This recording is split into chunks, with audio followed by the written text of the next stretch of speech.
morning, Central Texas. Welcome to the second half of Kids Community Connections at My Kids 1031. And you know what? We're switching topics all around. Okay, you know, as of yesterday, not even yesterday, it started last month when the kids were doing a lot of walking out because of the school shootings. You know, it usually takes young people to start a movement.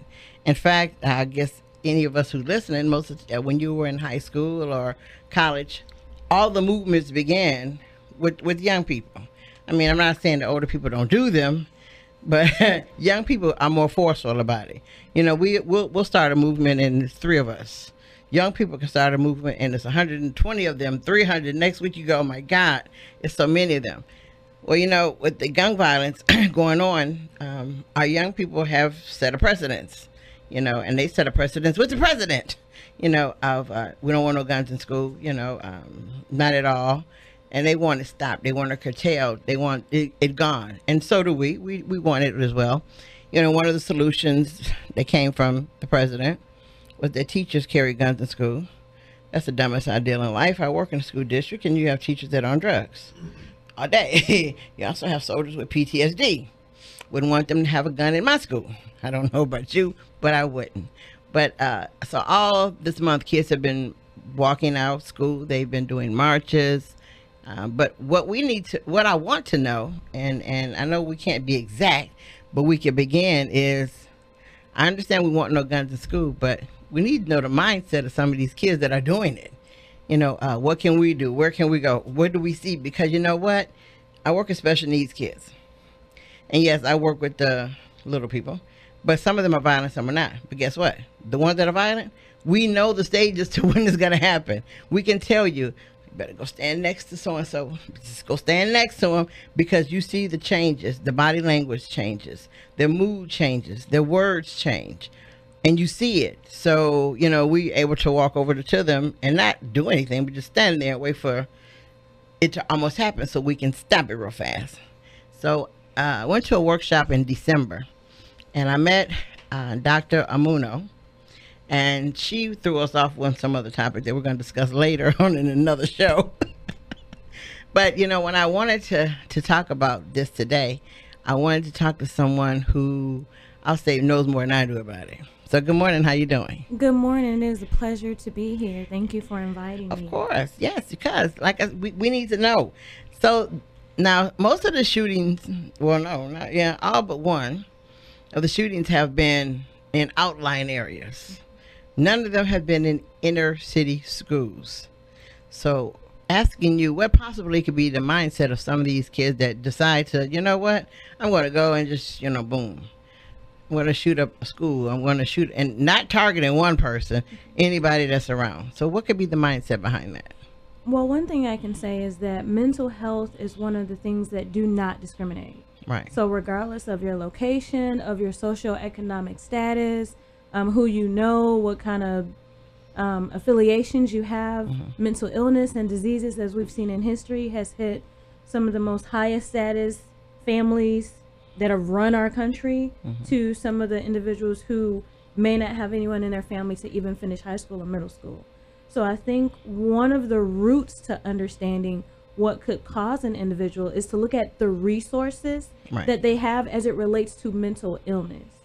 And some of these individuals, what shocks me but doesn't shock me is that the aftermath. Right. You hear people saying, well, there were these signs and they had mental illness and everybody knew this person was XYZ, but nothing was done. Right. And so my little corner of the world, my little aspect on that would be to, you know, the cliche, if you see something, say something. There are a lot of individuals who are suffering openly from mental illness, and individuals who have the ability and the power to assist them, they choose to do nothing. Right. So do you think they choose to do nothing because they don't want to admit it to themselves or to anyone else? Well, the people who have the power see it, and they don't do anything a lot of times because they don't want to be involved. Okay. Or they're in denial and say, well, this person is socially awkward, but that's not my issue. They're not part of my group. And then in the aftermath, they'll say, well, I saw this, and this, and I saw all the signs. And so generally, unfortunately, until it touches us personally, even if we see it in our community, in our schools, a lot of people will do nothing. And so it would make sense for the person with the mental health issues to get the assistance, but sometimes they're not with a frame of mind to even know to do it. And it's going to take us to recognize and notice signs to try and assist that person in getting the help. Yeah. So could it also be, yeah, the mental illness part, but you know, some kids are in a home where a gun is like a piece of peppermint. You know, where it's just like peppermint candy. There's the gun, you know, and they hear family members saying, you know what, they need jobs need to give. I could just walk in there one day and just shoot all of them because I'm upset. Well, the parents saying that, and after a while, kids usually do what we say. You know, I mean, regardless of right or wrong, they usually do whatever we say do. And so, do you think some of it could have been the parents at home are, you know, pro gun, but they're really just talking? Whereas the kid just actually says, I'm mad too, so I'm gonna just go do it. Well, with that realm, I'll say, taking in consideration our physical location, the state that we're in, even if your parents have like the doomsday war bunker at their house, it is up to those parents to have a conversation about this hobby or your affiliation with guns, to have a conversation and say, this is why we have it, this is the purpose. If you have it where your children can see, explain it to them, what it is, what the power is, what it can do, the damage it can do. And then it's on you as the parent to lock it up. And even if they have knowledge of it, you can make sure they don't have access to it. Unfortunately, there are a lot of parents who are more concerned with putting locks and passwords on their Wi-Fi and their cable and their Hulu and their Netflix than they are with putting locks on their weapons. True. Yeah, that is true. So back to where we're talking about, well, we're still talking about the same thing. There's more shootings in the outlying areas than inner city schools, which says something quite strange, because there's just as many guns in the inner city than it is in the outlying area, except for something is missing somewhere, you know, something is missing in the outlying area that the inner city has, or something's going on. So what could that possibly be? Because I checked all the, since 2013, there's been 306 shootings. Now, people need to understand Texas isn't, don't say there's been none in Texas, because so far this year we've had 3, and last year we had 6. Yeah, I checked. I did check, and they've all been outside. So what's the difference? I mean, because we're still, you know. And so then I would look at, what is a shooting? So a mass shooting is an expression of frustration. It's an expression of potentially a mental illness. It's an expression. You are doing that because you're either crying for help, or you no longer care for help. You're at the end of your rope based on a frustration. And the only thing that I could hypothesize is that individuals are just as frustrated in the inner cities as they are in the outer cities. But that expression of frustration does not lead to mass gun violence. It may materialize in a different form. So it could be that, you know, stereotypically, with inner cities, I don't have to go shoot up a school if I'm a part of a gang and I'm getting all my energy out with my group of people. So we don't have to shoot up other people if we go target practicing together, shooting cans in the neighborhood. As opposed to, I'm in a rural area, I have my frustration, I feel isolated, I'm by myself, and this is the expression of my frustration in a mass school shooting. Okay, so I'm asking a crazy question now. I know we specialize in crazy. It's okay. Oh man, then I'm normal. Okay. That makes me normal. The difference is in the two. If I just go up and shoot somebody, and because I'm upset with them, I just go up and shoot them and I walk off, I'm fine. Well, not I'm fine, but I've accomplished what I needed to accomplish. Versus shooting up a school, mentalities are different. Or are they the same? I wouldn't say mentality, but I would say motive. The motive. So when you harm an individual, usually, you know, police terminology, crime of passion, crime of intimate interaction. this one person did ABC to me, and once I do whatever to that one person, my need is met. If I'm frustrated at an agency, if I'm frustrated at an environment, I can't target a person. If my sorrow comes when I'm in school, I sit by myself at lunch, I don't have any friends, they pick on me at gym, etc., etc. It's not a person, it's an environment that is the cause of your frustration. And the only way that some people may feel to alleviate that is to alleviate that entire environment. Because a lot of times, unfortunately, with mass shootings, there are no targeted victims. Right. It's the environment. Like the kid who got, the last one, he got kicked out of school. So he decided to go back at the school. And he knew what door was not locked. Because he went there. So he knew what door was not locked. And he came in to just, it was the school period. Yeah. And I would liken it to, unfortunately, if you think of another cliche term that relates to an environment, I'm choosing my words carefully. Right. That relates to an environment where people handle mail, and an incident happened with an individual deciding to take their frustration out on that environment. The term going postal. The term you can't use? Yes. Yeah. Because that person had frustration with that entire environment, not a particular person, for example. That would be, I would liken that to the school shootings. Right. Yeah. You know, in the school shootings, like you said, after it's over with, you find the teachers, some friends who always got he was weird, he was strange. But you know what? And I understand part of it now. You never hear the parents saying that my child had an issue. You never hear the parents saying, you know, he would go into his room and just stay there. You never heard any of the parents mentioning that my child might have had a problem, or, you know, I saw something, or didn't, or, you know, I saw something, but I just didn't do anything about it. I would say, given what I do for a living, it would be the guilt from the parent. You know what I mean? The guilt, the parent the same way. So they refuse to say their child is like them, has a problem. Well, and I would go a step further past guilt and say normalization. So if a parent is with this child and they exhibit this behavior day in and day out, it becomes normalized. Okay. So if I have a house with 100 cats, I'm used to that scent. It is not abnormal to me. So what that child may do and their behavior, the parent is going to say, well, my child was normal, because it's normal for what they're used to day in and day out. They're used to the scent of 100 cats. So it's not unusual. So they see normal. They see normal. That's scary. Because we have to find a way to combat that. And the one way, I guess, to combat that is to start talking. Yes.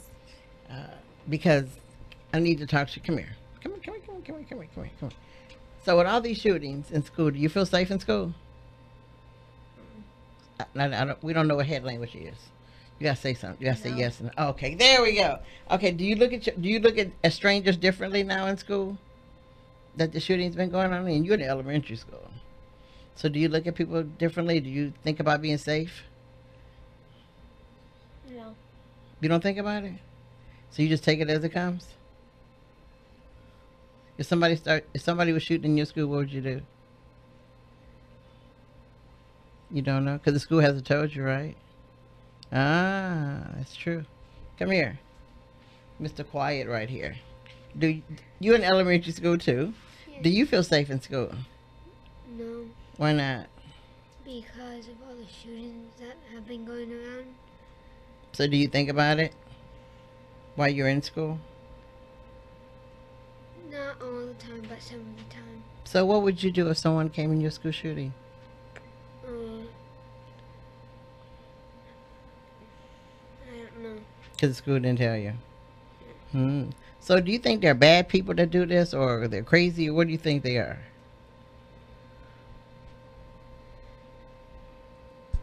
I haven't really thought about that. You haven't thought about that yet? Okay. Okay. All right. And I talked to, he's part of the Young Boys of Honor, and I talked to them twice about it, and a lot of them came up with solutions, since I'll just say it, our school district didn't give us any solutions. They didn't. We practiced, because you all practice total lockdown while you're in class already, right? See, we practice while we're in class. We don't practice in the hallway. We never practice while we were going to lunch, breakfast, library, computers. We don't practice. We practice while we're already in the room. Wow. They go and our school district, as well as some other ones, will go as far as to say if someone's shooting, you're supposed to stick either a red or a green piece of paper in front of your door. Red meaning not allow your kids to do that, green meaning they are. But they say if you're on the playground to come back in the building. Yeah, so I just asked to be fired then. I did. I'm like, please fire me, because me and the kids would be across the street at someone's house watching you all on television. And I will call and say, hey, we're over here. We're safe, but we're not coming back in the building. Well, I will say, while you were discussing with these young men of honor, I actually have a rural subject matter expert who provided me with some information. Okay. With regard to rural versus inner city. Yes. And this expert has over 30-something years of experience in understanding rural culture. And one of the tidbits that I was provided with is that rural area children learn to hunt and fish very early. They may be exposed to guns in a non-threatening manner much earlier than an inner city child. And they could potentially be less social and less socialized because you're hunting and you're fishing. And if you've ever been in, hunting for deer or in a box, it's very quiet. It's a very kind of antisocial thing where you're not usually with a group of people because you have to be quiet. Yes. And so if you're in a rural area and you learn how to hunt and fish from 3 to 10 and you get your first gun or rifle at 11, you're going to have that early exposure as to you're in a city and you hear about guns and you know about guns, but unless someone's trying to physically threaten you, you may never actually purchase or hold one yourself. So the kids grow up with it. And true hunting, you have to be quiet.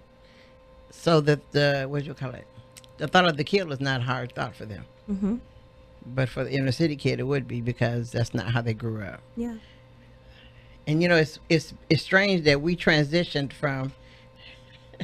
It's strange that we transitioned from one way to the other way. What I mean, when I was in school, okay, yes, I'm older. We fought on Friday, but we really never did, because by the time Friday came, the principal knew and everybody knew. So they were outside, and so much for the fight. Usually you and that person who you were going to fight on Friday are walking home because y'all cool again. So we didn't. It just never worked. Yeah. It didn't work. But now we've moved from, the fight on Friday to I'm going to shoot the school up tomorrow. Yeah. And we've heard it happen in elementary schools. It happened. In fact, the kid had did it in elementary school. He never even went to that school, which was really weird because he didn't even go to that school. Which was, I couldn't figure out that one at all. I couldn't figure out any of them, but you didn't even go to the school. You went there. And so we got little kids that are on alert.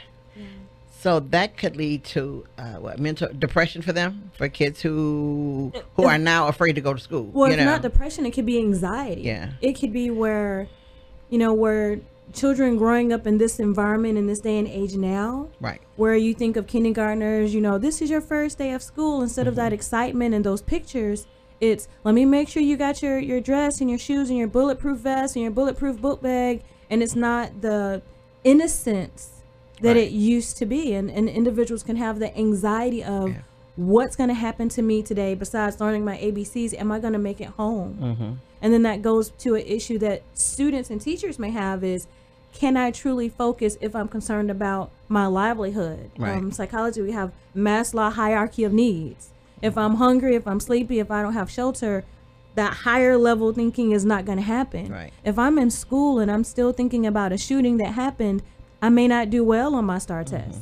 Yes, that's very true. That is true. One of my parents, she brings her son to school every day. So right after the shooting, she brought him to school, and she's looking at me. I'm like, yes, good morning. She goes, so I was scared to bring him to school. I'm like, I understand. When I said that, it didn't. I don't know what. It didn't relax her any. She said, you understand? Well, yeah, I understand. I actually work here. Yeah, And, she said, so what's going to happen if a shooting happens in the school? I said, we will, to the best of our ability, protect the children. Yeah. You know, and she was like, so, but how? I said, you know what? She said, what? No one can ever tell you that. She said, why? Because we don't know. Yeah. I said, I could tell you what I'm going to do, but it depends on, am I the calm person when action happens, or am I that hysterical nut and I'm who freaks out and does nothing? You know, those people get on my nerves, incidentally. Yeah. They know the people like that get on my nerves because I'm not the hyper one. I'm the one that sit at the football game and just sit there and actually watch the game quietly and wonder why y'all screaming. That would be that's me. I'm that one who's sitting there, and you think I'm not having fun, but I actually am. I'm enjoying the game, but you keep talking and screaming, and I want y'all to shut up because I can't deal with it. Yeah. So I am that calm one. I don't know how to do that part, but I was telling the parent we do the best we can. Yeah. You know, but for her, she was still looking at me. I said, I have no magic words to tell you. There's no magical thing I can say other than we'll do the best that we can to protect your child. You know, and so the next few days she was scared. She didn't bring him back for about 4 days, you know, because she was upset, you know, and then when she brought him back again, I said, you know what? She goes, what? Sometimes the school shooting isn't what you need to worry about. Yes. You know, and she looked at me and she goes, what? Sometimes the school shooting isn't what you need to worry about. You know, I said, these shootings happening in school, but they're happening everywhere.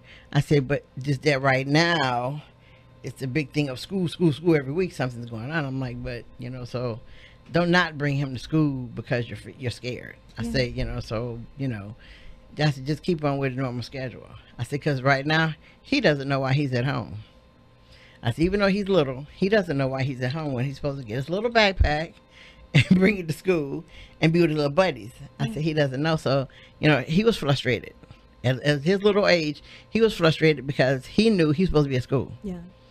You know, so for him it was frustration, and on top of being special needs. So that, for him it was like a whole nightmare going on in his little bitty head because, you know, mom was scared. So that transferred to him. So it's like, oh gosh. So what do we tell parents who ask those crazy questions? And it is I mean, to me, it is, I understand them asking, but we're like. Well, and I think your answer was one of the most perfect answers you could give, because in life in general, there are no guarantees. Right. And the only thing that you can do is say, you know, I came into this field to do a service for your child. And while I'm in the position of doing the service for your child, I will give all that I have to make sure that you see your child. And that's all that you can do. Yeah. If you think about the shooting in Florida, there were teachers who covered children with their own body, and those children still died. So you can give the ultimate sacrifice and still not save that child's life. Yeah. All you can do is what you can. That's true. You know, one of the young boys of honor, he said the cutest thing, but also he had been studying. What I mean, he's been really looking at this, listening to the shootings, because he raised his hand. He said, Miss Phyllis, I know what I'm going to do. I'm like, what? He's going to go hide in the bathroom. The bathroom? He said, yes, because none of the school shootings happened in the bathroom. I'm looking at him like, the bathroom? You know, I'm like, so you know, in your head, I'm running through all the shootings, you know, in my brain. I'm like, nobody was in the bathroom. I'm thinking, nobody was in the bathroom. I'm thinking, you know, I'm like, he's absolutely right. And he's 5th grade. Yeah. I said, but he said, none of them were in the bathroom. And he wasn't laughing, nothing. He was seriously saying that nobody ever got shot in the bathroom. Yeah. And you know, and like I said, fast, you know, as an adult, you know how we rapidly go through your brain. And, you know, I'm like, you're right. No one did ever get shot in the bathroom. You know, I'm like, so he had to really be thinking and focused on all those shootings to ably break it down and find out nobody ever gets shot there. So his whole thought is, I'm going to go to the bathroom, and I'm just staying there. And I couldn't say nothing about it because I'm like, he's absolutely right. And I went home and researched it because it was getting, you know how you wonder how this little bitty 10-year-old, you know, went all the way down, and us as adults never thought about that, but he did. You know, and I was like, that meant he'd been thinking about it. He's been concentrating on a safe place for himself. I said, so he read or listened to all that so he could find a safe place where he could go. And when he said that, I was like, wow, you could have, wow, okay. You know, and I'm like, and I'm glad that he did, but I'm also sad that he had to do that, because while he was doing that, he took away from something else he could have been doing. But that meant so scary effect to him until he went overboard, I'll say, to go all the way down to they've never shot anybody in the bathroom. So I would say, one, like I said, I'm glad he said that because I want to think about it. But then again, I'm sad because we're in a world now where he has to focus on where I'm going to go. And at 10, that's not where he should be. He should be being fussed at for the thumbs in the machine, the playing the video games. He should be fussed at about that instead of that. So what does that do to the kids like him who focuses on, who's right now being forced to focus on something like that? So what could that do to them mentally? Well, it can do a lot. I'll go back to the students and the children that are marching, they're doing their march right now. A lot of them take time away from school. Right. They take time from, senior year, junior year, when you should just be enjoying your life, much less elementary school. And it changes your perspective of your world. Yeah. So before, your world could have been, what am I going to wear to prom? What snacks am I going to get to eat if I'm in elementary? To, am I going to live to see my snacks? Am I going to live to snack time? Am I going to make it home today?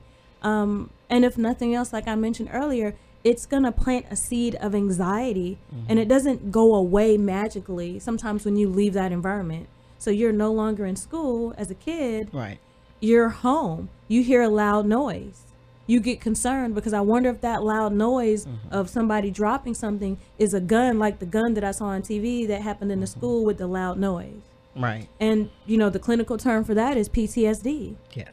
So when we think of PTSD, we think, someone who's been deployed, who's a soldier, who's an adult, but you can have PTSD based on whatever traumatic event you've gone through, and that can go with you. Right. Yeah. So it's not just, well, you're a kid, you're not at that school anymore, or that shooting's over, and you can go on.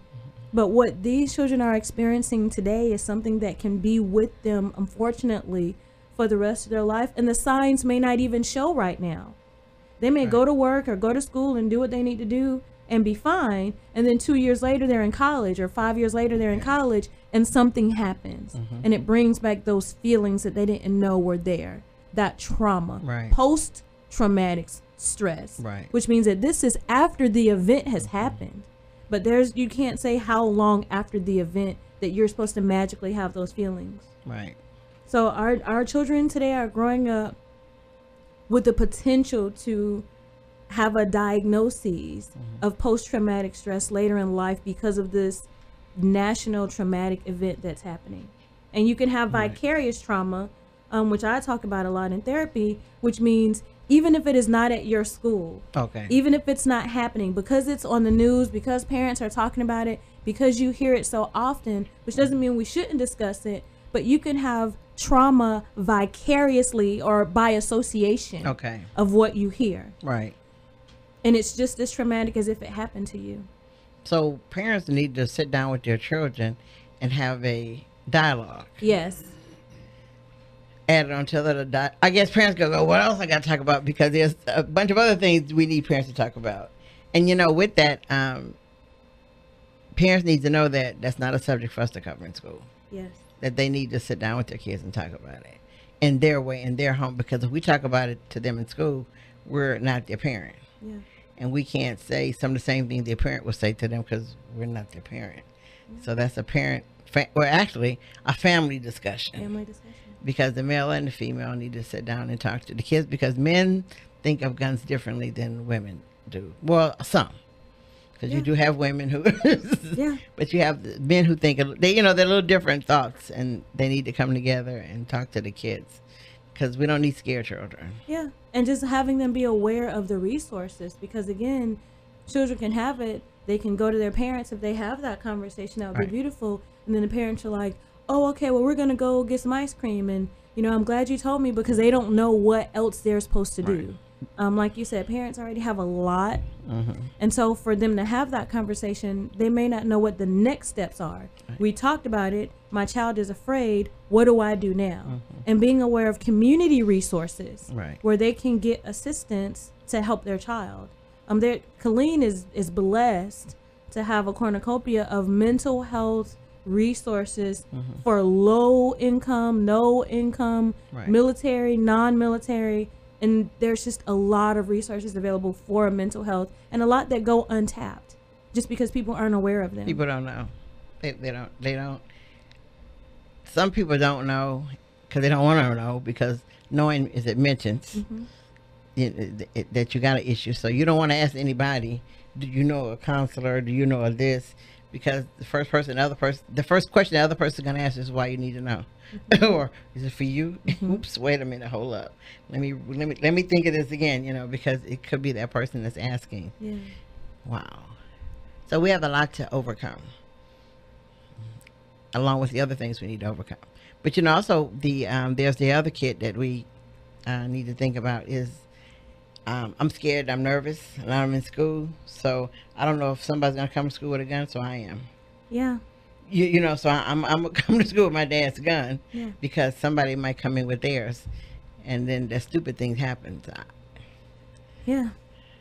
Because at one of the shootings in Texas, a kid, one of his friends said that he had a gun. So the young man the friend who told the guy, hey, I got a gun in my backpack. The student who told to, he went to his student advisory's office and got his gun. He got his gun. And then for fear that this kid was going to shoot up the school, he shot him. He didn't kill him. He hurt him, but it became one of those things. I'm going to be the hero. You tell him you got a gun, I got this. I'm going to go to the advisor's office he should not have known his advisor has a gun, but he went and got it to shoot this kid to stop him from shooting the school when the kid was just talking. So now we're back in the Wild Wild West. Yes. And I'm like, wait, what the world? And I'm reading this. I'm like, for real, you're actually serious. And it did happen. Wow. And like I said, to me, the first person's fault was the kid who brought the gun to school. Second, the advisor. Because I don't think that advisor should work at that university anymore, because he let somebody know he had a gun. And so the kid went and got it, which meant it was ready. It was just like you said, it wasn't locked. It was readily available. Here, let me go get it. Bowl of peppermints, bowl of guns. Yes. And then let me go protect the school too, because I got a gun too. So that was a nightmare. But I want to thank you for coming on. You're very welcome. Anytime. Almost anytime. Oh, don't worry. You'll be back again next month, because we have another topic that you need to inform us about. And like I said, I want to thank everyone for listening to Kids Community Connections at My Kids 1031. And I know you learned a lot today, because I did. And we're going to continue learning. Next month, we're going to do some real learning, because on our next show, which is next week, we're going to discuss mental illness in women. Woo, heavy topic. Because you know what? That's one topic women don't talk about. We do not admit to mental illness, but guess what we're going to do next week? We're going to talk about it. So, Dr. Muno, if you want to come back next week, you're welcome, because we got 6 women that's going to discuss mental illness. Gotcha. And then after that, I'm going to try to get men to do it. And I might need a lasso and some rope. I know. I'm going to try. But I want everybody to always remember, you cannot lead a positive life with a negative mind. We'll talk to you next Sunday. Bye now.